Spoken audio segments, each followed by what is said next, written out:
이제 우리나라가 지금 에너지 이 전환을 지금 추구하고 있잖아요. 그래서 산업계나 특히 온 부처가 지금 막 난리예요. 그래서 방금 이제 IEA 회의하다가 지금 중간에 빠져나왔거든요. IEA 같은 국제 무대에서 저희 나라를 굉장히 유심히 굉장히 잘 지켜보고 있습니다. 그리고 특히 유엔 기후변화 협상에 가면요, 심각한 문제들이 지금 발생하고 있는데, 우리 팀장님 오랫동안 하셔서 아시겠지만 대표로 포스코 같은 너무 잘하고 있지만 굉장히 걱정입니다. 전 세계적인 흐름이 어떻게 되고요?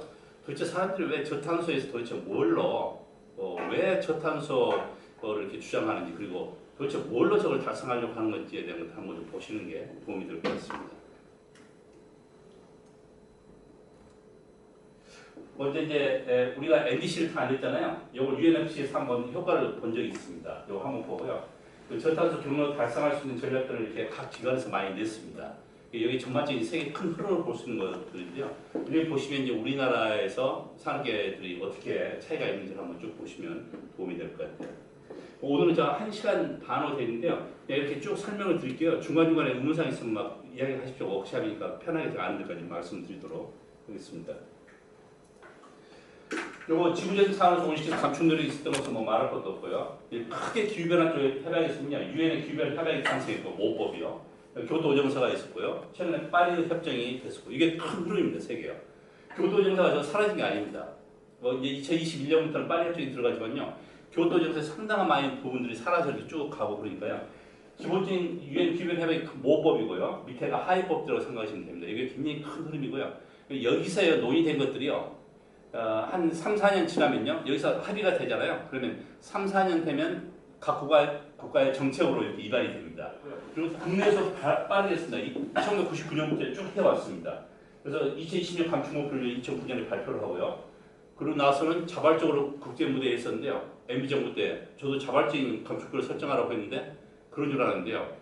가서 발표하고 나서요. 바로 녹법 만들어서 그것도 응모시켰었는 게 언론들에 대한 타깃이요. 마인드가 타깃으로 바뀌었습니다. 정부가요. 보니까 기본적인 정책이요. 저분들을 만들면요. 그냥 놔두지 않습니다. 뭔가 하여튼 규제를 이렇게 잡으려고 하는 게 기본적이고. 2030년 감축 목표 화환도 INDC가 지금 요즘 RPI가 빠졌는데요. 했습니다. 유엔에 제출했고요. 이미 작년에 다시 이 로드맵 만들어서 작년에 또 수정까지 다 했고요. 모든 게 다 완벽하게 갖춰져 있습니다. 그러면 이걸 달성하려면요. 이게 그냥 유엔에서요. 파리 협정 만들 때요. 전 세계가 모여서 합의를 했는데 유엔에서 저렇게 모인 적이 없답니다. 전 지금까지 우리나라 인류 역사상이요. 모든 거의 대부분의 VIP들이 모여서 저렇게 합의한 적이 파리 협정 이해는 없답니다. 그만큼 강제성이 있다는 거죠. 어떤 형태로든 간에요. 트럼프가 빠졌다고 해서요. 천만의 얘기입니다. 그렇지 않습니다. 그래서 이제 그러면 저탄소 경제 체제, 저탄소 시스템이요. 그냥 우리 경제라고 하니까 경제 쪽은 먼저 이야기하죠. 저게 반드시 이루어져야 되는 겁니다. 파리 협정에서 이야기하는 산업화 이전 대비 2도시요. 1.5도. 그렇죠? 반드시 달성해야 되는데 도대체 우리가 어떻게 할 것이냐. 경제 성장도 해야 되고 온실가스 감축 줄여야 되는데 두 마리 토끼를 어떻게 잡아야 될지가 가장 큰 이슈입니다. 먼저 이제 유엔의 국가 기여 방안요. 앞에 인텐디드는요. 이미 이제 비준하고 나면요. 앞에 I자가 떨어집니다. Nationally Determined Contribution이라는데 그전에 커미트먼트, 액션 이렇게 하다가요. 갑자기 컨트리뷰션이라는 용어가 나왔어요. 이게 국제문제 쓰는 법률에 쓰는 용어랍니다. 기여했다고 하는데 기본적으로 파리 협정은 아시겠지만 자기들이 할 수 있는 자발적인 할 수 있는 능력 하에서 하라는 게 NDC의 기본 취지입니다. 그런데 이 천만의 얘기요. 이 기후변화 협약이나 국제 협약들이요. 문구를요. 그대로 이해하시면 절대 안 됩니다. 제가 지금 협상을 18년째 다니고 있는데요. 절대 그렇지 않습니다. 막 이렇게 참여요. 이 의제에 대해서 이야기하자 그러면 이렇게 모여서 막 전 세계에다 이야기합니다. 그러면 이거 한 2, 3일 듣고요. 무장이요. 내가 그럼 협약 초안을 잡아오겠다. 그러면 잡아오면요. 보면요. 굉장히 우리 영어 있잖아요. 중학교 때, 고등학교 때 들었던 영어하고 비슷합니다. 단문으로요. 주어, 동사, 목적어 분명하게 되어 있습니다. 그러면요. 각국이 그러잖아요. 개도국이 예를 들어서 저거 우리 마음에 안 든다. 이거 이렇게 바꾸자. 그럼 무장이요. 권한이 없어서 좋다. 제안해봐라. 하면 개도국에 대해서 이렇게 바꿉니다. 문장을요. 선조국이 아니 우리가 그거 좀 다르다. 우리 다르는 게 있다. 그거 반영합니다. 그럼 어떻게 됩니까? 나중에는요. 최종적으로 한 문장이요. 한 단락이 됩니다. 한 문장이요. 한 단락만큼 길어집니다. considering, remarking, 하고 하는데 저도 이거 보면 뭐가 주어고요. 뭐가 목적인지를 구분이 안 갑니다. 그러니까 무슨 얘기냐면 개도국 입장, 선진국 입장 온통 다 들어가 아니 짬뽕돼 있는 이게 컴프로마이즈 한다고 하잖아요. 저걸 그러니까 한 문장을 놓고 제대로 이해한다는 거 그건 굉장히 어렵습니다. 말이 안 되는 거거든요. 그리고 이제 협약 안에 이제 다 이 모든 입장이 다 포함되어 있으니까 무슨 이야기가 발생하냐면요. 파리 협정 다 해놓고요. 그 다음에요. 교토시 같은 거 보면 그 다음 연도에 합의해놓고 이야기하면요. 작년에 우리 합의했듯이 하고 이야기하잖아요. 그러면 다른 거가 작년에 언제 합의했느냐 이렇게 이야기합니다. 대표적으로요. 기별 협약의 원칙이요. CBDR 있잖아요. Common but Differentiated Responsibility라고 이렇게 합니다. 차별화된 책임이다. 그게 역사적인 그 historical responsibility, historical ambition을 이야기하는 거 아니냐 이렇게 이야기합니다. 선진국이 뭐라고 하냐면 그거 누가 그렇게 정의를 했냐고 이렇게 이야기합니다. 협약 문구를 보면요. 정의 안 돼 있습니다. 그래서 선진국이 혼에 몰리니까요. 그거 누가 그렇게 이야기했냐고 우리 그렇게 합의한 적이 없다고 이렇게 때렸습니다. 왜 그러냐면 선진국도 틀린 이야기 아니고 교육도 틀린 이야기 아닙니다. 어떻게 해석하느냐에 따라 달라지는 건데요. 그러니까 막 누가 이야기를 하면요. 저게 그 정의가 뭐냐 절대 거기서 묻지 않습니다. 그리고 막 그냥 공통된 의견을 이야기하는데요. 한 국가가 나와서 갑자기 무슨 이야기를 막 했어요. 도대체 무슨 그게 의미냐 물어보지 않으니까 막 이야기하는 건데 따라 사람들이 또 막 그 말을 따라서 합니다. 막. 저 NDC란 말이요. 컨스티튜션 말을 막 어느 국가 인도가 처음에 있는데 막 저기 해서 일본에 냈잖아요. 저게 뭐냐? 법적으로 뭐냐? 그런 이야기하는 거예요. 막 따라서 합니다. 그 다음에 가면요. 작년에 이야기했던 컨스티튜션 있잖아요. 저 앵커링 했으니까 우리 얘기하자고 합니다. 앵커링이라는 이야기를 또 우리는 그냥 다치로 알고 있는 것을 동사로 씁니다. 아이를 붙여가지고. 그게 무슨 이야기예요? 앵커링이라는 이야기를 이렇게 이야기해 주면요. 잘 이야기 어려운데 어디죠? 해양대학교. 거기서 강의하면서 해주니까 학생들한테 바로 이해하더라고요. 그러니까 그 개념이요. 정착이 됐다. 그럴 때 앵커링이라고 씁니다. 자 보시면요. 189개국이요. 이게 유엔에 가입한 국가가 한 192개국 정도 됩니다. 이 두세 국가를 빼고는 전부 다 2030년에 감축 목표를 달성했습니다. 협약 사무국이요. 요것에서 쭉 정리를 했는데요. 주요 내용을 한번 보시도록 하죠. 그리고 전 세계가 다 냈다고 보시면 됩니다. 여기 북한도 냈습니다. 북한 굉장히 열심히 합니다. 요즘도. 그 전에 안 했거든요. 근데 작년부터요. 3명, 2~3명씩 막 열심히 옵니다. 보시면요. 1차 보고서, 2차 보고서 2016년에 냈습니다. 아마 지금 이제 내년 업데이트하면요. 아마 그 다음에 2021년 정도에 새로운 보고서 나올 것 같은데요. 더 강화된 것이 나올 가능성이 있습니다. 보시면 뭐 배출량 2도하고 1.5 배출량 보호가 비교한다고 되어 있었는데요. 여기서 이제 큰 것보다는요. 이 상대적인 목표, 이제 그러니까 이 가장 중요한 게 절대적인 목표인데 과거 배출량 대비 앞으로 얼마 줄 거냐 이 절대적인 목표입니다. 이거 선진국들이 주로하는 것들이고요. 이게 상당히 많이 30%고 상대 목표는요. 비례 대비라고 생각하시면 됩니다. 아니면 뭐 지랄표 목표도 있는데 상대 목표 여기 개도국이 대부분 많이 있어. 우리나라도 여기 갔었잖아요. 여기 가장 많고 선진국이요. 정책 및 조치를 내는다고 나 우리 신재생산의 정책을 얼마를 크게 바꾼 것도 있고요. 지략도 그 중국 인도가 전형적으로 한 건데요. 중국인들은 인구가 많잖아요. 인구가요. 그러니까 이 사람들이 그리 갑니다. 근데 여기에 싱가포르요. 우리가 비교하다가요. 이쪽으로 돌아섰습니다. 우리도 이제 자꾸 이렇게 가자고 저는 개인적으로 주장했는데 바다리하고 아마 이렇게 환경부 쪽에서요. 이렇게 지금 가자고 강하게 주장합니다. 여기 아마 갈 가능성이 굉장히 높습니다. 저만 지금 그러네요.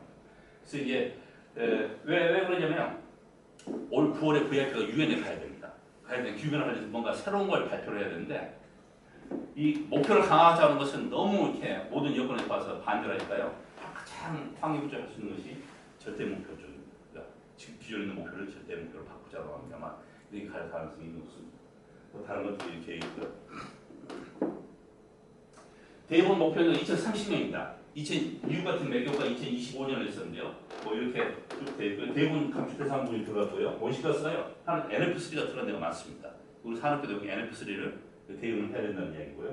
GWP요. 썼고요. GTP를 쓴 데가 있습니다. 저 브라질에 예전 쭉 시장했었는데요. 글로벌 워밍 포텐셜이고요. 글로벌 템퍼러처 포텐셜입니다. 좀 계산하는 방식이 좀 과학적으로 다른데요. 저 브라질이 저렇게 하는데 우리나라도 저희도 반대를 한 바 있습니다. 저희 메탄이 크게 영향을 미치기 때문에 우리나라에 불리하게 반대를 했고요. 여기서 이제 강조하고 싶은 것은요. 도대체 온실가스 감축을 뭘로 통해서 할 거냐? 대부분 국가들이요. 에너지 효율하고 신재생에너지를 이야기를 했습니다. 아주 굉장히 공통적인 것들. 뒤에 쭉 이야기가요. 다 이 이야기입니다. 이 보시면요. 그중에 CCS도 들어가 있고요. 넌 CO2도 들어가 있는데요. 특히 CCS 같은 경우 보고요. 이 살림 쪽들을 좀 보시면 좋겠어요. 감축 분야의 에너지 효율, 신재생, 주속 가능한 서스테이너블 트랜스포트, CCS, 산림 이쪽이 들어가고 나머지는 뭐 여러분들 세부적인 법칙들이죠. 아무튼 저 분야에서 온실가스 줄이겠다는 것이 세계 대부분의 큰 흐름이라고 보시면 됩니다. 공평한 오역제라는 거 이런 것들 뭐 있는데 큰 중요한 건 아닙니다. 자 보시면요, 이 갑북이 최 파리 협정은요, 각 국가가 주권을 가지고 가장 강하게 할 수 있는 목표를 설정해라 하는 것들이 기본적인 거예요. 바텀업 방식입니다. 그래서 다 냈는데요. 우리나라 2030년 37% 감축 목표잖아요. 저 화가나가는데 저 달성하기 어렵습니다. 근데 너무 무역적인 걸 냈어요. 이렇게 주권에서 냈음에도 불구하고요. 그래도 2030년에요. 연간 배출량이 총 562억 톤입니다. CO2 포함해서요. 다 모든 게 다 포함한 겁니다. 자 그러면요. 무슨 얘기냐면 이 90년 대비해 44%까지 올라간다는 얘기입니다. 떨어지지 않고요. 계속 증가해 간다는 겁니다. 저렇게 노력한다고 했어도요. 그리고 2014년 배출량 527톤에 비하면요. 쭉 올라간다는 겁니다. 이렇게 만약 NDC를 해서 간다면요. 나중에 2100년에 가서요. 산업화 이전 대비요. 약 3도씩 정도 올라간다고 합니다. 지금 이미요. 2017년 기준으로 봤을 때요. 산업화 이전 대비요. 1도가 올라가 있습니다. 이미. 지금 파리 협정에서는 1.5도요. 가만 놔둬도요. 2030년쯤 되면요. 그 1.5도가 올라간답니다. 가만 놔둔 게 아니고요.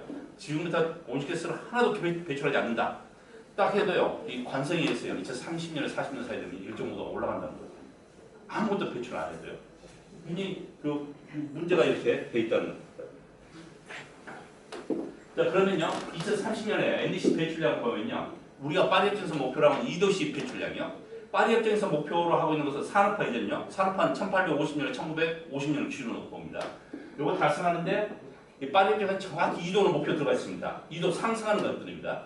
2도 이내 상승하는 목표는 들어가 있고요. 1.5도 이내 상승은 지향한다고 되어 있습니다.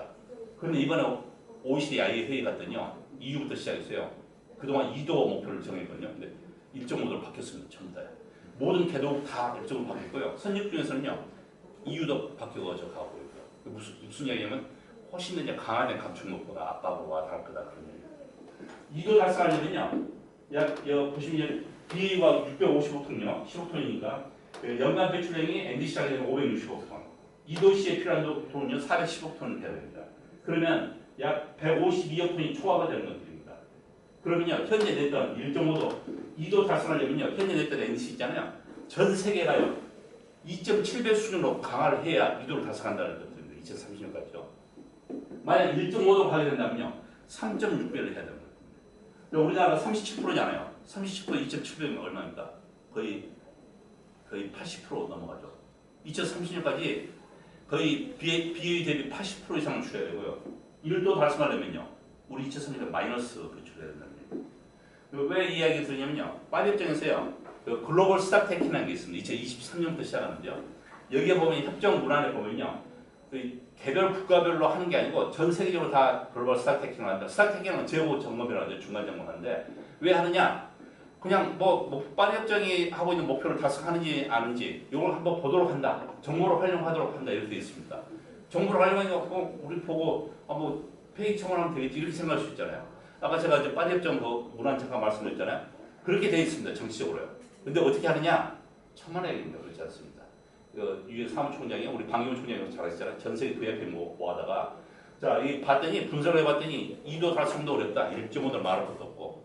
그러려면 달성하려면 2도 달성하려면 2.7도를 올려야 되는데 야, 한국은 너무 강한 감축물이니까 너희들 올리지 말고 이제 중국이나 인도가 되게 약하니까 너희들이 대신 5, 6배 올려라.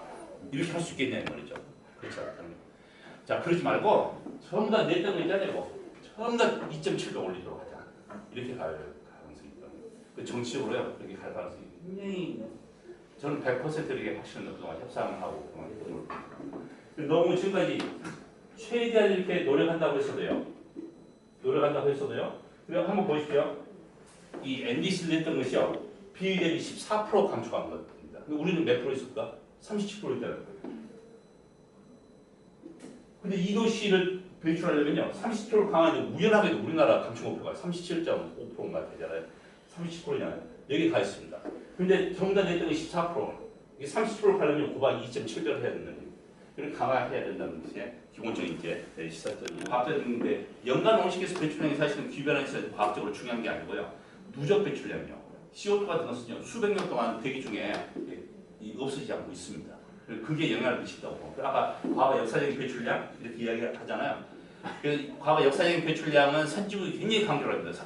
아니 개도국이요. 그래서 선진국이 과거에 이게 배출했잖아요. 그래서 선진국이 뭐라고 그러냐면 그래 보니까 그래 우리가 많이 배출했어. 그리고 그걸로 잘 먹고 잘 살았는데 문제는 보니까 앞으로 전망을 보니까 우리는 줄고 있는데 개도국은 너희들이 더 많이 배출을 갖고 그런다. 근데 너희들이 책임다라고 이렇게. 그게 개도국은요 과거를 보고 선진국은 자꾸 미래를 봅니다. 출발점 자체가 이렇게. 이게 뭐냐면 총 누적 배출량, 카본 버짓이라고 합니다. 이거 그냥 누적 배출 총량이라고 합니다. 여기 보면 1.5도 배출 총량이요. 누적 2012년부터 앞으로 남은 게 738 기가톤인데요.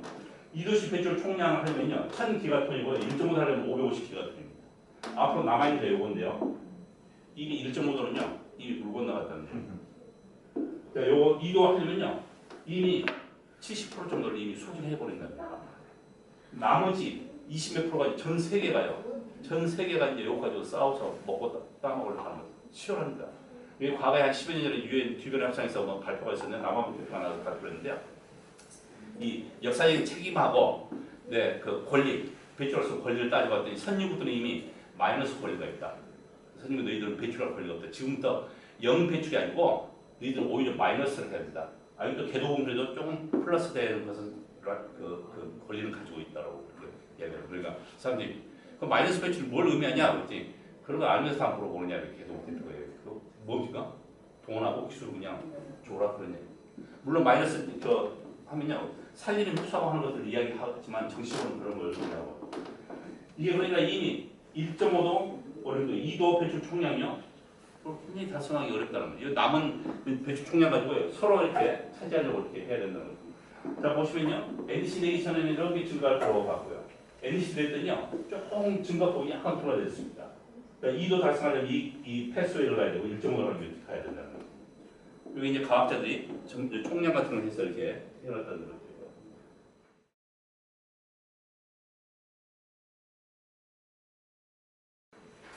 저게 그러니까 뭐 했느냐 NDC에서 배출 총량이 떨어지는데 왜 냈느냐 그랬더니 일단 시동을 걸었다는 데 굉장히 큰 의미가 있습니다. 굉장히 큰 압박을 왔다는 거예요. 자 그러면 저 냈던 거 봐니까 2도 1도 달성하기 굉장히 어렵다는 것을 기본적인 시사를 하고 있는 것들입니다. 기후변화 파리 협정에서요. 글로벌 스타티스틱이라고 하는 건 2023년부터 처음 시작하는데 여기에 정치적 압박으로 각국의 모든 국가에 들어갔다. 여기 이제 UNEP에서요 갭 리포트를 매년 냅니다. 여기 보시면 굉장히 유익한 정보들이 많이 있는데요. 요 요약해서 한번 말씀드려볼게요. 2030년에 비슷합니다. 2도 달성에 의해서는요 135억 톤이 초과됐다고 아까 UNFCC에서 142억 톤 초과됐다고 하잖아요. 이거 달성하려면요 언컨디셔널이고 컨디셔널인데 개도국은요 2030년 각종 목표를 내는데 우리 BA 대비 37% 감축하겠다. 그런데 선진국이 재정하고 기술을 지원한다면 우리 40% 감축하겠다. 요게 컨디셔널입니다. 근데 우리나라는요 개도국에 분류가 됐어도 절대 컨디셔널이 안 됐습니다. 내면 요 고도목적을 했습니다. 그래서 여기 봤을 때 2도를 달성하려면요 요거 봤을 때 110에서 135억 톤 쪽을 추가적으로 이렇게 감축을 해야 2도를 달성할 수 있거든요. 1.5도 달성할 수 있으면요 매년요 현재 약 530억 톤 정도 되는 배출량이요. 저 정도를 더 추가적으로 감축을 해야 2도 달성할 수 있다는 이야기입니다. 여기서 이제 2도 달성하려면 NDC를요 냈던 2.4배, 1.5도 하려면 3.1배 강화를 해야 된다는 얘기입니다. 여기 이제 배출 총량 같은 거 보면요, 여기 많이 이미 소진해 가고 있다. 2030년 연간 배출량이 보시면요, 비에 대비해서요 15% 정도 감축하는 것인데 2도 배출하려면 여기서 35% 정도 감축해야 된다. 우리가 37%니까요. 훨씬 더 강화된 감축을 했다는 거죠. 자, 근데 여기서 이제 갭 리포트 하나 재밌는 걸 해준 건데요. 도대체 2도를 달성하려면 얼마를 해야 되느냐?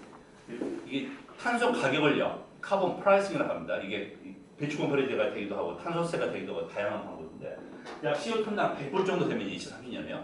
요거 하게 되면 연간 350에서 415톤 정도를 감축할 수 있다고 한다. 그럼 2도 충분히 달성할 수 있다. 그런 얘기입니다. CO2당 100불요. 지금 2만 원 좀 넘었죠, 우리나라가요. 20불 정도 되는데 이거 5배 수준으로 강화를 하면 저런 기술들이 시장에 마구 들어온다는 겁니다. 가슴하는데 사실 100불이 아니고요. 100불 이하의 감축 비용으로요. 충분히 줄일 수 있다고 이렇게 이야기를 하고 있습니다. 자 보시면요. 제가 이걸 좀 정리를 했는데 이제 베이직의 감축 수단들에 해당되는 거예요. 추가적인 감축 수단들이 있는데요. 그렇게 합해서 총 감축량을 보시면요. 부분별로 쭉 이렇게 나와 있습니다. 그런데요. 보시면요. 가장 어느 쪽에 가장 많으냐면요. 이제 에너지 분야요. 에너지 부문이요. 에너지 부문이 2030년에 비율이 125억 톤요. 125억 톤을 줄일 수 있다는 것이고요. 에너지 쪽에 보니까 주로 발전 부문.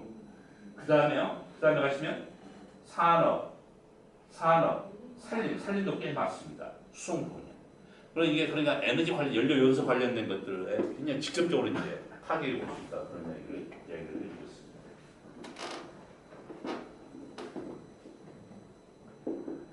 이제 여기서요, 이제 기술에 좀 초점을 더 맞추려고 합니다. 태양광, 풍력, 신재생들이죠. 가전기기, 이제 고효율 가전기기입니다. 수경차, 이것도 효율 향상에 해당되고, 조림, 벌목금지요. 산림 쪽이요. 저게 주요 수단으로 와 닿다는 거. 이런 것들 전체 아까 감축량이 있잖아요. 40% 이상을 차지한다는 거. 40%면요, 아까 몇 개 분야였습니까? 저 8개 분야 가지고 40%는 굉장히 거의 대부분 차지할 수 있다는 얘기. 그래서 굉장히 크거든요. 에너지 부분의 감축량이 전체 감축량의 3분의 1 정도 차지하는 주로 대부분 신재생이라고 합니다. 산업 부분에서 역시 마찬가지고요. 그래서 결국은 활용 가능한 것들이 이제 여기 지금 2030년까지 이야기입니다. 30까지 이야기인데 주로 신재생, 효율 저쪽에 해당되는 것들인데 아까 앞에 UNFC에 나왔던 것하고 비슷한 것들. 여기 이제 각 이제 부문별로요. 여기 돼 있는데 한번 더 보시면요. 농업 쪽에 보시고요. 건물을 이제 구체적으로 보는데요. 그 건물에도 이제 신재생 에너지를 좀 많이 들어가야 된다. 열 생산 그런데 또 이제 신재생에 많이 들어가야 된다는 것을 이렇게 얘기해 주고 있습니다. 재밌는 것은 이쪽에 얼마 정도의 비용을 할 수 있냐. 저 각 부문별로 안 나왔고 전체적으로 비용을 나와 있었는데요. 하여튼 100불 이하의 저런 기술이 다 들어올 수 있다. 이렇게 이야기를 해주거든요. 자, 에너지 부분 보십시오. 전체 중에요. 태양광, 풍력, 태양광이요. 2030년에요. 30에서 60억 톤을 태양광 도입을 줄일 수 있다는 겁니다. 물론 우리 아까 킬로톤당 100불 이하의 그 비용을 할 수 있다는 겁니다. 풍력, 가장 큰 게요. 그 다음에 뭐 수력, 원자력 이거 우리나라 뭐 활용할 수 있는 바이오, 지열, 이것도 지금 최근 문제되고, 이것도 좀 문제가 되긴 하지만요. 이거 하나 보십시오. 바이오, BCCS로 바이오, 여기다가 CCS를 붙이는 것들입니다. 그 개념이 뭐냐면요. 그 나무를 베서요. 이렇게 연료로 쓰잖아요. 그러면 온실가스가 배출되지 않는 걸로 잡습니다. 그러냐 어차피 탄소는 지가 순환한다고 보는데요. 거기서 이 CO2를 잡아서 저장을 하는데요. 저장하는데 나무 같은 것을 뗀 걸 갖다가 CC에서 잡아서 하는 거죠. 이걸 바이오 BCCS라고 합니다. 그런 효과가 있다는 것들이죠. 그러냐 석탄 뗀 것에서 CO2 나온 거 잡아다가 CC에서 하면요. 그런 것보다는 바이오에너지 나온 거 CO2 잡아다가 하면요. 훨씬 효과가 크다는 거거든요. 여기 선명히 이건 뭐 어차피 석탄인 것들이고요. 그리고 이렇게 에너지 분야에서 보면 신재생 에너지가 거의 대부분을 차지하고 있다고 보시면 됩니다. 다음 점이니까요. 전기하고 열 이쪽의 효율을 향상시켜라 쓰는 것. 여기 직접 연료 요소 쪽에 효율을 향상시켜라. 신재생 에너지 관련된 것들, 열 생산에 신재생 에너지 써라 하는 게 주요 수단입니다. CCS 저것도 많이 도입되고 있고요. 수송 부분 쪽에서는요, 효율 향상 그리고 그 수단들 모달 쉬프트에 해당되는 것들이 많이 이야기되고 있습니다.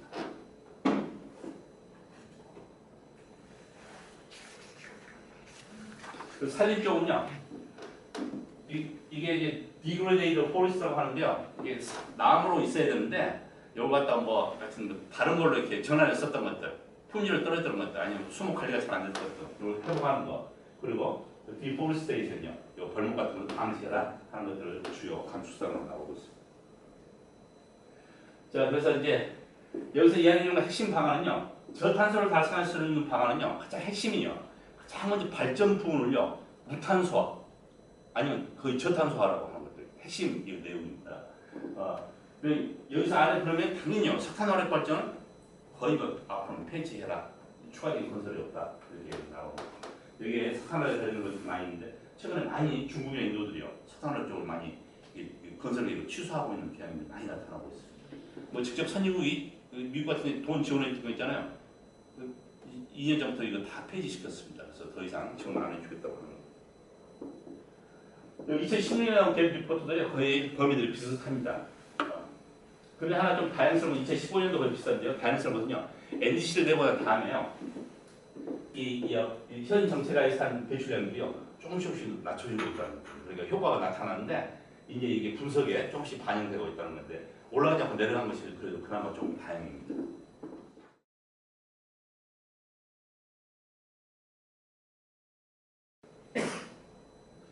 또 하나 작년 10월에요. IPC에서 이제 1.5도 특별 보고서를 냈었는데요.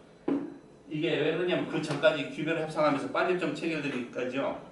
주로 산업화연대비 2도 목표, 상승 목표를 하기 위했는데 파리에서 어느 날 마지막 날요. 갑자기 1.5도가 나왔습니다. 그 전에 1.5도를 누가 이야기했냐면요. 도서국가들, 최빈국, 아프리카 이런 국가들이 돈 때문에 막 이렇게 뭐 도서국가에 심각한 문제들이고요. 아프리카 최빈 국가들은 이제 돈을 많이 시험하도록 막 이야기를 했었는데 파리정이 마지막에 갑자기 들었어요. 아까 말씀드린 목표예요. 이게 굉장히 이제 굉장히 그래서 이제 도대체 1.5에 대한 보고가 어디냐 우리 이해성 의장님 있잖아요. 이번에 타임즈 100인 선정되셨잖아요. 그 전에 근데 의장님 이야기하면요 사람들이 모르잖아요. 그런데 이번에 그 누굽니까? 가수? 네? 방탄소년단. 예. 거기에 같이 올라가니까 굉장히 사람들이 쉽게 알아가지고 뭐 축하가 많이 온다. 여기 보니까 IPC 과학자들한테요. 그 전에 도대체 2도만 이렇게 분석을 했는데 1.5도에 있는 모델이 하나도 없었답니다. 그러냐면 과학자들이 전혀 생각 안 한 겁니다. 근데 빨리 1.5도가 들어갔습니다. 그래서 IPCC한테 당신들이 한번 연구를 해봐라. 1.5도가 되면 도대체 뭐 어떻게 달라지는지 아는 바가 없다. 그래서 처음 보고서를 해서 작년 10월 달에요. 인천 송도에서 이렇게 합의를 봤습니다. 재밌는 건요. 본 보고서가 이렇게 수백 페이지가 있습니다. 다 못 읽잖아요. 이렇게 앞에 썸머리가요. Executive Summary for Policy Maker라고 이렇게 나오고요. 또 하나는 Technical Summary가 두 개 나옵니다. 그러니까 본문에 있는 헤드라인은 그대로 따왔어요. 테크니컬 썸머리는 아주 본문에 충실하게 됐습니다. 여기 이제 좀 정책적인 가미한 게 Summary for Policy Maker인데요. 이 Summary for Policy Maker는 한 40페이지 정도 되는데요. 이걸 문장 하나하나 놓고요. 거기서 협상을 합니다. 저 문장이 맞다 틀리다 막. 그리고 가장 인상적인 게 사우디요. 사우디아라비아는 기별 합사에서 유명한 국가거든요. 거기가 얼마나 때를 쓰는데요. 우리 바로 앞자리에 앉아 있었는데요. 회의를요 마지막 날 수요일 날 밤 10시까지 하다가요. 그다음 목요일 날은요 새벽 3시, 4시까지. 금요일 날은요 금요일 날 아침부터 해서 그대로 꼬박 밤에서 토요일 날 새벽 오후 4시까지요. 그런데 사우디가 문장 하나하나 이렇게 붙잡고 늘어지는데요. 그 사우디가 이렇게 통과 허용해 줄 때마다요. 우리 바로 뒤에 있는 우리 규별한 대사님이 우리 뒤에 사우디에 있었구나. 과자 주고 고맙다고 빨리 끝내자 할 정도로 합니다. 근데 자기들 사우디는 왜 그런지 아시겠죠? 규별한 반면 자기들 일단 수입이 주는 그 했었는데 여기 이제 보시면 좀 심각합니다. 1.5도를 달성하려면요 2030년에요 CO2 배출을요 10년 대비 45%. 정확한 건 2050년에요 넷제로 에미션을 달성해야 된다는 겁니다. 1.5 달성하려면 2도 달성하려면 2070년, 75년에 넷제로 에미션요. 넷제로 에미션은 뭐냐면 배출을 하는 양이 하고요 흡수하는 양이 같은. 우리나라 흡수하는 양은 저 산림부분 쪽이잖아요. 흡수할 수 있는 양이 지금 한 4,500만 톤 정도 되나요? 그래 약 6억 톤 중에 4,500만 톤이니까요. 거의 90% 이상을 줄이라고. 파리 협정이 들어갈 때부터 이거 줄이라고 이렇게 있습니다. 이렇게 지금 가야 되는 겁니다. 여기 마이너스까지 가요. 마이너스는 아까 말씀드린 산림이나 이런 것들이 좀 강화되어야 된다는 것들이고요. 2030년까지 2010년 대비해서요 25% 강추해요. 이거 달성하려면 이렇게 해야 되는 분이 급격한 일은 폐수위를 가야 된다는 걸 그렇게 이게 정치가 되는 거요. 과학자들이 이렇게 해놓은 것입니다. 에너지, 토지, 도시 및 인프라 저건 이제 건물, 수송을 얘기합니다. 산업 여기서요 전환이 일어나는데 아주 과감한 전환이 이루어진다고 이렇게 학자들이 이해를 하고 있습니다. 시나리오를 이렇게 되어 있는데요. 요건 뭐 참고로 하시고 여기 보시면요. 아까 시나리오 4개가 있는데요. 말씀하면요. 거의 보시면요. 이 석탄요. 거의 다 폐지하라고. 그리고 천연가스는요. 천연가스 일부 쓰라는 것들. 일부 쓰는데 조건이 있습니다. CCS하고 붙여서 써라. 천연가스 연소에서 나온 온실가스는 하지 않도록 해라. 나머지 대부분 다 신재생에너지로 전환하세요. 온실가스 나오지 않게 해라. CCS는요. 아까 조금 일부만 쓰는데 가스 8% 써야 되는데 저기 CC도 붙여서 같이 써라. 이렇게 됩니다. 전력 생산의 70에서 85%가요. 재생에너지로 가야 된다. 2030년까지. 50년까지인가요? 이렇게 극하게 가는 극기관 변환이 돼야 된다고 이렇게 산업부에서는 혁신 기술들을 해야 되고요. 뭐 그중에 이제 수소, 바이오 이쪽 이제 새로운 이제 에너지들이 많이 이야기를 하고 있습니다. 뒤에 저 위에서도 이렇게 이야기 되겠지만요. 특히 이제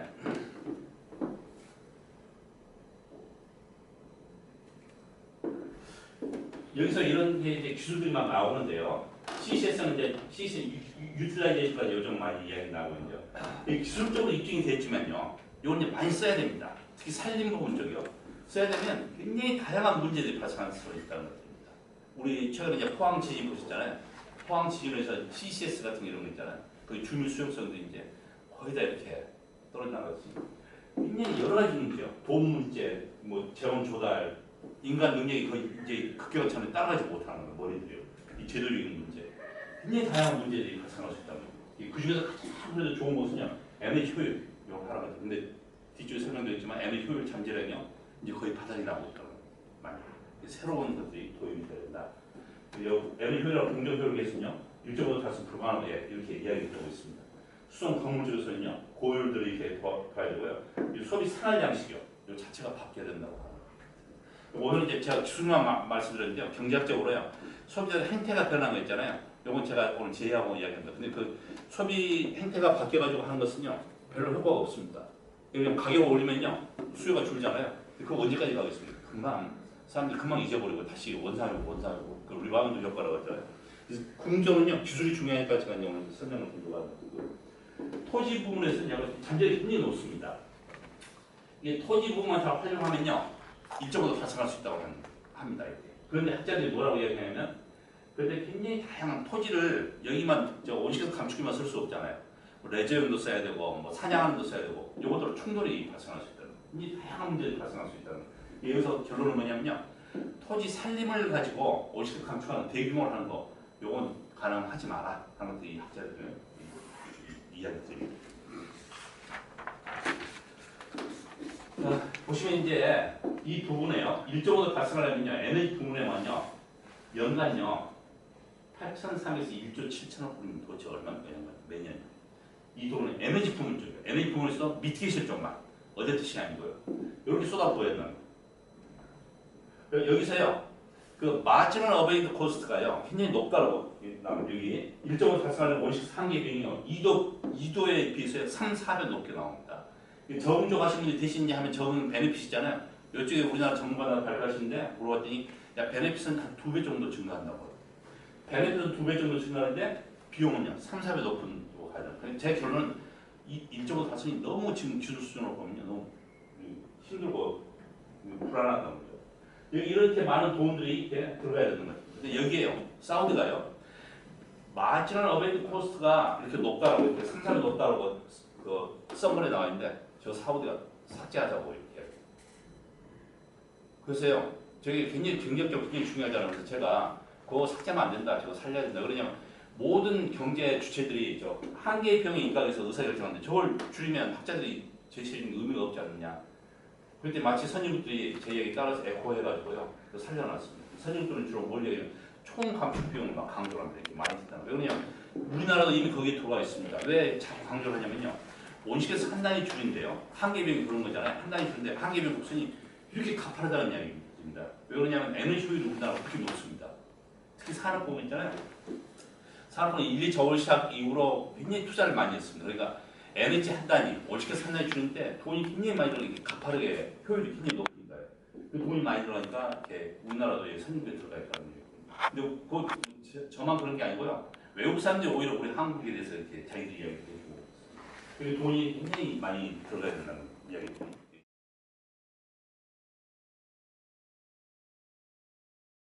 이제 그러면 에너지 부문에 대해서만요. 이제 지금 현재 연간 온실가스 배출량이 전 세계적으로 약 530억 톤 정도 나오는데요. 이 중에 에너지 분야가요 300억 톤이 넘어갑니다. 에너지 분야 가장 이제 크다고 보시면 되는데 이게 비율가 아니고 이게 이제 새로운 정책들을 했을 때 이렇게 간다는 것입니다. 이게 현재 약 350억 정도 나타나는데요. 그래서 저 효율 향상이요. 그 고정 폐지가 37%, 신재생이 36%, 나머지 이렇게 돼 있습니다. 근데 주 감축 수단들이요. 신재생 에너지 효율, 여기 가장 핵심 흐름이라는 것들이 아주 명확하게 제시가 되고 있습니다. 근데 우리나라는 저 효율 향상하고요. 효율 향상 굉장히 많이 해왔습니다. 특히 산업부문 중심으로 해서요. 민간도 많이 투자하고 정부도 많이 투자하고. 신재생은요, 다행히 현 문재인 정부 들어서 굉장히 강하게 지금 밀어붙이고 있는 거예요. 현재 문재인 정부가 전체 흐름을 그래도 많이 따라가고 있다고 봅니다. 그런데 아까 20%요. 저 아까 국제 기준으로 보면 또 굉장히 많이 부족하는 이런 상황입니다. 보시면요, 2040년에요, 2016년 배출량이고요, 약 320억 정도인데 2040년에 가면요, 420억 정도 이렇게 올라가는데, 요걸 보시면요, 이제 새로운 정책을 뉴 팔러시 시나리오 하면요, 이 정도 감축할 수 있고, 또 아까 서스테인 디벨롭먼트 시나리오 하면 이만큼까지 감축할 수 있는데요. 잘 보시면요, 뭘로 도대체 감축할 수 있느냐, 지금 이제 IE에서 제시해 주는 것도 여기에 효율요, 여기 신재생, 나머지 되어 있습니다. 앞으로 50에서 감축할 수 있는 여지가요, 2030년, 40년대에는요, 효율하고 신재생 에너지, 요게 줄을 이룬다. 줄을 이룬다는 얘기는 무슨 얘기냐면요, 가장 경제적으로도 가장 싼 대안이다. 앞으로 지금 현재 정부 하에서 시장 규제 규모에서 보면 가장 싼 이용 가능한 것들이 신재생하고 효율이다. 특히 효율은요, 배분이 많이요, 비용이 한계비용이 마이너스인 것들이 효율이 많이 있습니다. 이거 뭐 아주 굉장히 단순한 것들이 많이 있고요. 신재생은 돈이 좀 들어가지만요, 그 효율, 특히 그러니까 학자들이 효율 쪽은 굉장히 많이, 하여튼 제로가 될 때까지 하라고 이렇게 효율은 강조를 하고 있습니다. 신재생도요, 비용이 이제 가격이 많이 다운돼 있는 시기입니다. 여기 이제 거의 여기서도 이제 2040년에 한 것도 거의 80% 정도가 이 효율하고 신재생을 얘기하고 있습니다. 장기 쪽을 보면요, 여기 IS하는 Any Technology Perspective라고 있는데요. 여기 보시면 굉장히 이 사람들 분석을 잘해요. 하여튼 IE가 굉장히 분석을 잘해놨습니다. 2050년, 60년을 보면요, 여기 마찬가지입니다. 신재생 에너지 효율이 여기서 아직도 그래도 효율은 좀 많이 강조를 하고 있는 편입니다. 아까 뒤쪽 이유는 이런 데 가면 아이들 다 많이 고갈되어 있다고 하는데요. 거의 뭐 효율이 40%, 신재생이 35% 이렇게 얘기하고 있습니다. 그러니까 이게 이 시나리오에 비해서 이만큼 더 추가적으로 줄 수 있다라고 이렇게 얘기를 하고 있습니다. 이게 중기나 장기적으로 보면요, 효율하고 신재생이 아직도 여전히 가장 큰 잠재력을 가지고 있다고 볼 수 있습니다.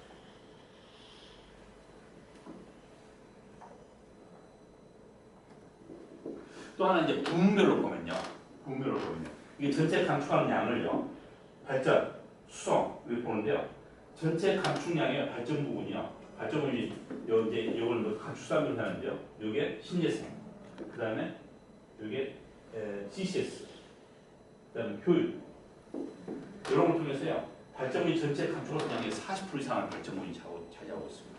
아까 제가 앞에 말씀드렸잖아요. 저탄소 핵심 부분은요, 발전물의 무탄소화, 요걸 지금 학자들이 제시하고 있고요. 나머지 수송 산업들이 거의 비슷한 감축량들을 제시하고 있고요. 이거 이제 그냥 비용 효과적이다 그런 이야기입니다. 제가 이렇게 지금까지 뭐 기본까지 하면서 분석해 보면요, 그걸 지금 분석하고 있는데요. 우리나라 감축 목표를 달성하려면 어느 부분을 가장 먼저 줄여야 될지 하고 이제 여기 보면 이쪽 부분이 많이 나타나고 있습니다. 왜냐하면 신재생 가격이 많이 떨어져서 그러면 주로 이제 발전 부분 그리고 기술별로 보면요, 신재생하고 효율 쪽 분야들이 가장 크고요. 그리고 부문별로 보면 섹터로 보면요, 발전 부분이 가장 큰 잠재력을 가지고 있다. 요 예를 들어 발전 산업 쪽이 요즘 굉장히 울상입니다. 지금 죽을 지경입니다. 우리 총무님 각 모시고 왔을 때 제가 저 얘기를 강하게 했었잖아요. 발전 작년에 유난히 또 발전 산업도 많이 오셨어요. 아주 그분들이 굉장히 강하게 저한테 불만을 얘기했어요. 여기서도 이제 뭐 2015년에 나온 ETF에서도 역시 똑같은 비슷한 것을 이야기를 하고 있습니다. 2015년 연간 400톤을 줄 수 있다. 되게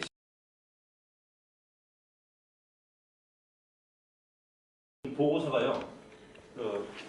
지금 저희 연구원 뭐 애기연, 애기평 해서 신재생의 감축 잠재량을 이렇게 조사해 놓은 보고서가 있는데요. 아마 그 지금 아마 대비로 묶여 있는 걸로 알고 있어요. 근데 뭐 결과는 대략 그 산업과 이야기한 걸로 알고 있는데, 그 핵심만 말씀드릴게요. 태양광, 풍력, 신재생에서를요, 현재 쓸 수 있는 거요. 시장이 완전히 풀어졌을 때 말고요. 현재 규제 하에서 쓸 수 있는 양을 하면요, 우리나라 전체 발전량 있잖아요. 이걸 다 커버하고 되는 수준까지 쓸 수 있다. 현재 수준 하에서도 다 쓸 수 있다는 이야기. 근데 왜 못하느냐? 굉장히 다양한 정치적인 문제들. 일단 그렇게 쓰게 되면요. 화력발전은 다 폐기해야 되잖아요. 거기 근무하시는 분들 어떻게 해야 됩니까? 거기 일하시는 그 가족들 어떻게 해야 됩니까? 굉장히 다양한 정치적인 사회적인 문제들이 관련돼 있으니까요. 극격하지 못하는.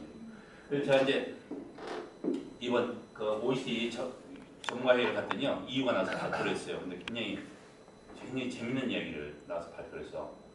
이거 어디서 나왔냐 했더니 제가 발표자를 주더라고요. 알려주는데 이유에서는 인덱스 애널리스트라고 해서요.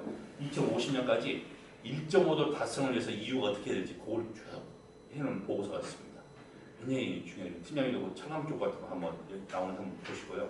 굉장히 중요한 게 있습니다. 이거는 이유가 나서 했다는 얘기는요. 전 세계가 다 따라간다고 이렇게 보시면 됩니다. 자 보시면요. 이유는요. 디커플링이 확실히 되고 있습니다. 90년 2017년 사이에 GDP가 58% 증가했는데요. 온실가스는 22% 감소했습니다. 점점 이렇게 벌어지는. 그러니까 이유는 진정한 의미의 디커플링이요. 앱솔루트 디커플링이라고 학자들이 붙입니다. 렐러티브는 그냥 배출량도 증가하는데 우리나라 같이 점점 벌어짐으로써 렐러티브를 하고요. 배출량 자체는 이렇게 떨어지는 걸요. 앱솔루트로 합니다. 이걸 확실하게 이유는 달성을 했습니다. 떨어지는 거.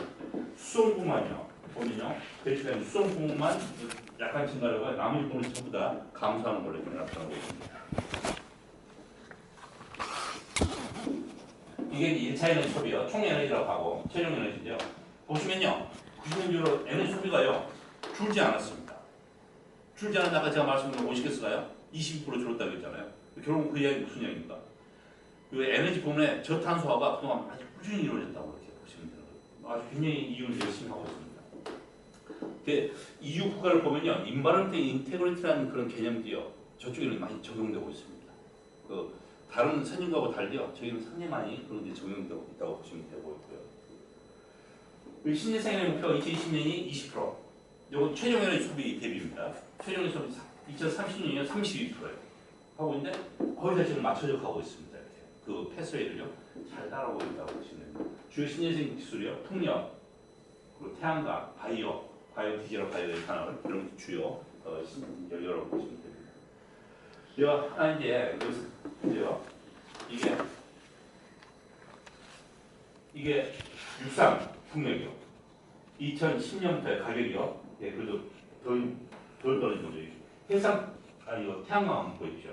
2010년부터 2000 최근까지요. 얼마나 빠르게 떨어져가고 있죠. 제 개인적인 모형을 보니까 2010년 중반쯤에 우리나라가요. 신재생 에너지 가격이요.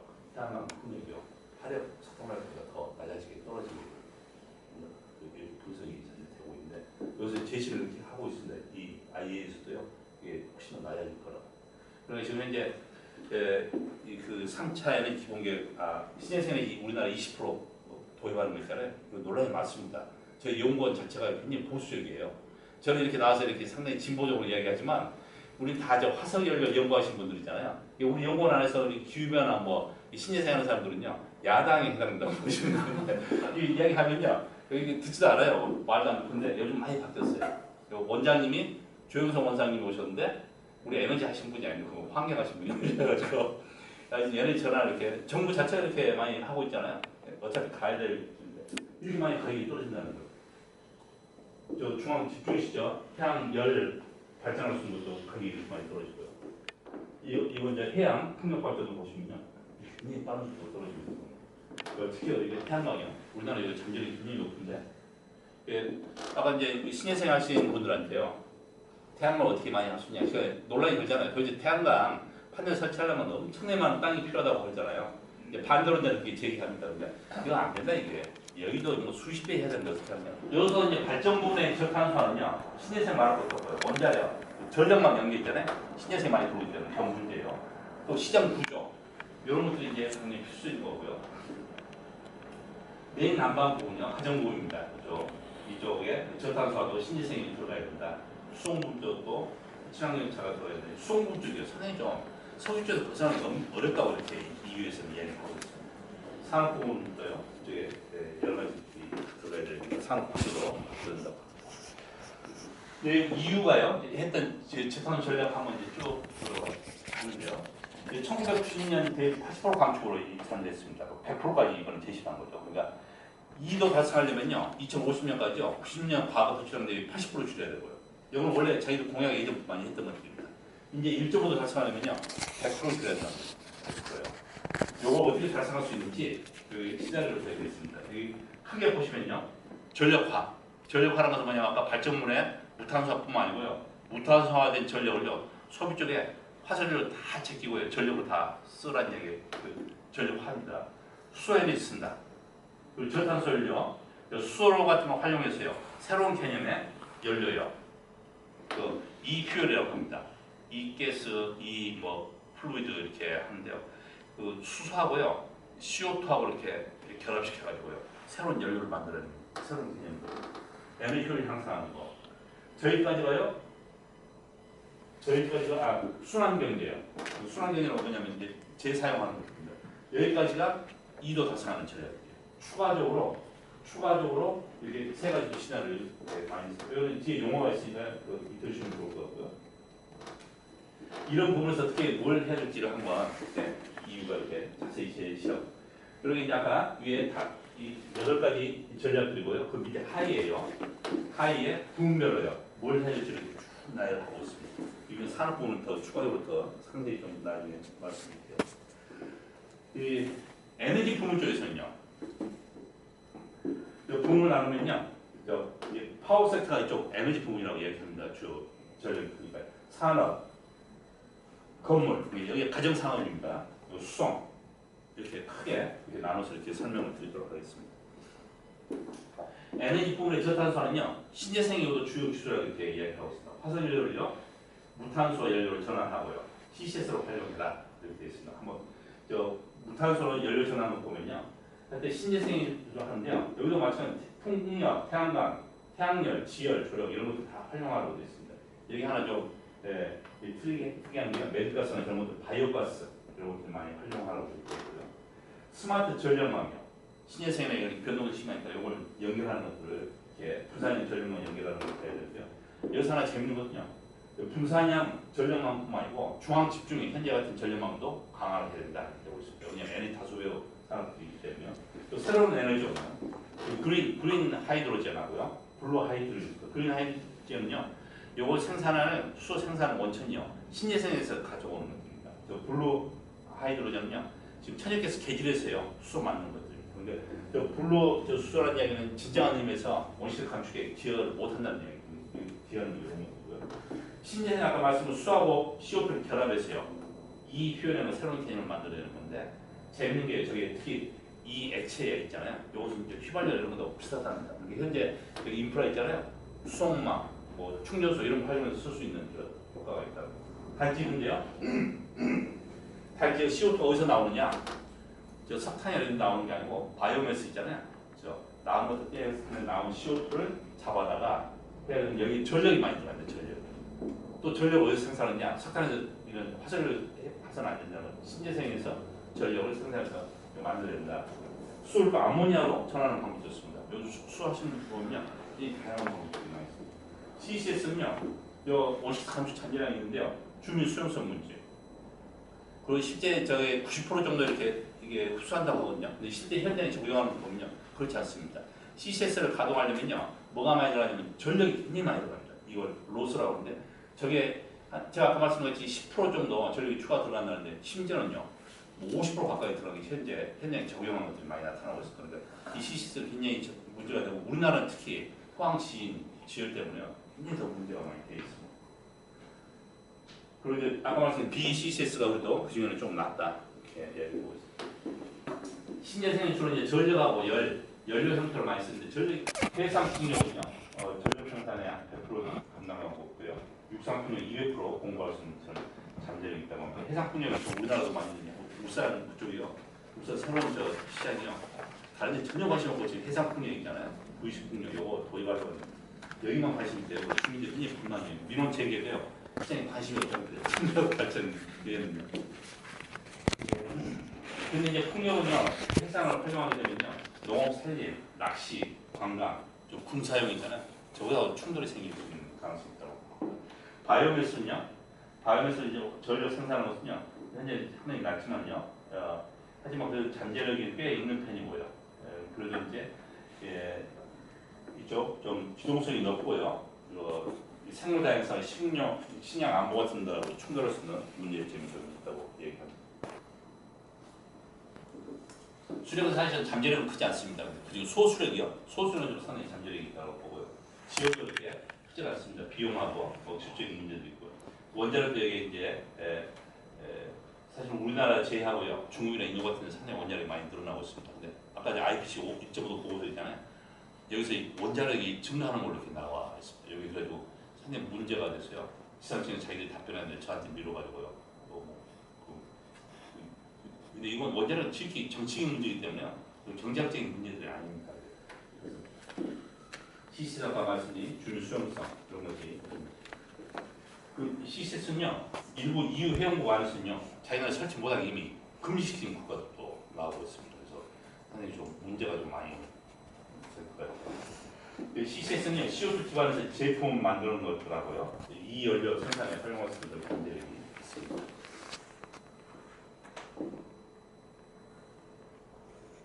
이제 분산형, 이제 신재생이 분산형으로 많이 도입되잖아요. 그리고 또 아까 전력화 하기 때문에 이걸 연계해주는 이 스마트 전력망이 구축될 필요가 많이 이야기되고 있습니다.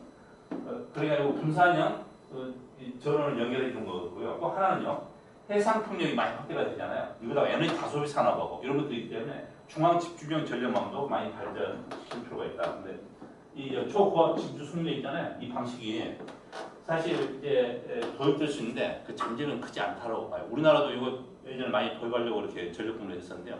밀양 소령 사태 나고 나서는요. 거의 이제 그 가능성이 낮아졌다고 보시면 됩니다. 전력 저장 기술이요. 상당히 중요한 역할을 담당할 걸로 보고 있는데 그 전력 저장 기술이 이제 좀 많이 우리나라에서 이제 하고 있죠. 이렇게 다양한 방법들이 기술 성숙도나 비용들 양이 이렇게 나타나고 있습니다. 특히 수하고 이연료 이쪽이 새로운 저탄소 에너지원으로 등장하고 있는데요. 화석연료 대체가 어려도 수송이나 가정 산업, 건물 쪽에 적용할 가능성이 있습니다. 그쪽에서 이제 약간 물분해 하는 이제 수소 저런 것들을 좀 가야 된다고 하고 있고요. 수소는 현 가스 공급망이 최대 20%까지 현재도 혼합 가능하답니다. 그러니까 현재 인프라 가지고도 이 정도 이렇게 공부할 수 있는데 공부할 수 있는 여지가 있다고. 아까 말씀드린 전기를요 사용해서 수하고 CO2를 반응시켜서 이 연료를 만들 수 있는데 저는 상당히 그 가능성이 있는 것인데 전기를 어디서 생산하느냐 그게 사실 핵심 과제라고 보고 싶습니다.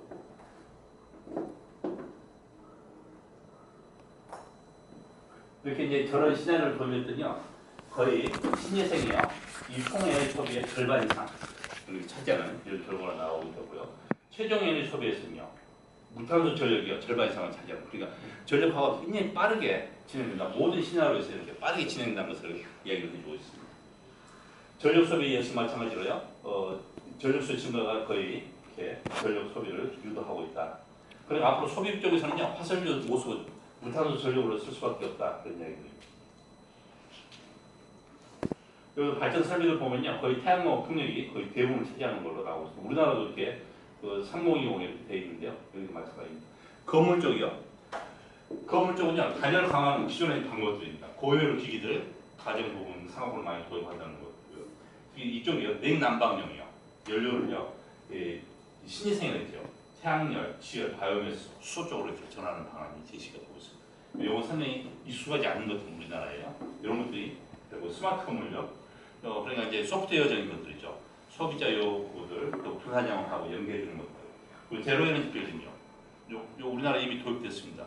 저희 효율 등급 표시 라벨링이나 에코 디자인 이런 것도 통해서 이렇게 해야 된다는 얘기고 아까 난방용 이런 것들이 좀 되고 있고요. 여기 건물 쪽에서요. 하나 특징이요.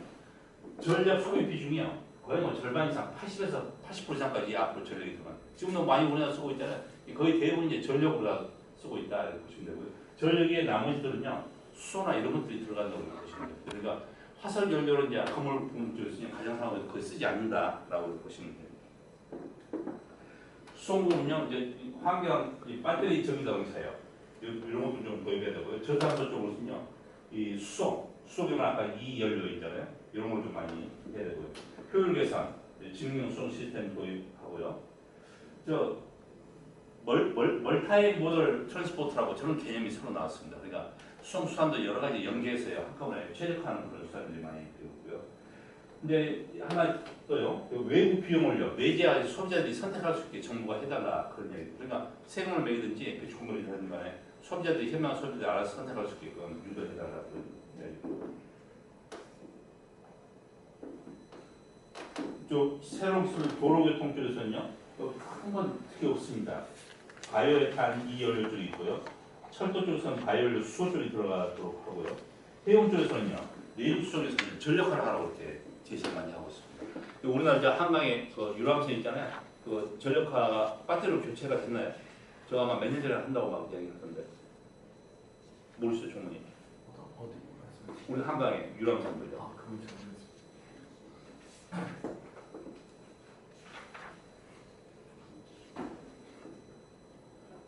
그 대원제 수송고는요 많이 이렇게 석유 소비 비중이 여전히 그래도 아직 높아서요. 석유를 대체가 흔히 수적 어려운 문제가 있다고 합니다. 산업부는요 뭐 효율적이요 저쪽 해야 되는 거고요. 저탄소 공정이요 수소를 쓰는 공정들이요 이런 것들 이제 철강전에 많이 이야기되고 있고요. CCS 순환 경제요. 하여튼 소비 자체를 줄이라는 건데 또 하나 새로운 개념 공생이요 산업 공생. 그쪽 같이 투입 인풋이나 아웃풋 이런 거 인프라를 같이 함께 쓰도록 하는 게 낫다. 물질 대체나 원료 대체 같은 거 많이 얘기하는 것들이고요. 네, 그런 개념들이 서로 있습니다. 산업부는 열하고 스팀 수요를요, 저 전기로 전부 대체해라. 한번 보시면 100도 이하 열은요 히트 펌프로, 300도 이하는요 전기 보일러. 나머지 그 이상의 이제 열 밀도가 높은 것은 상당히 좀 문제가 있다고 이렇게 이야기를 하고 있습니다.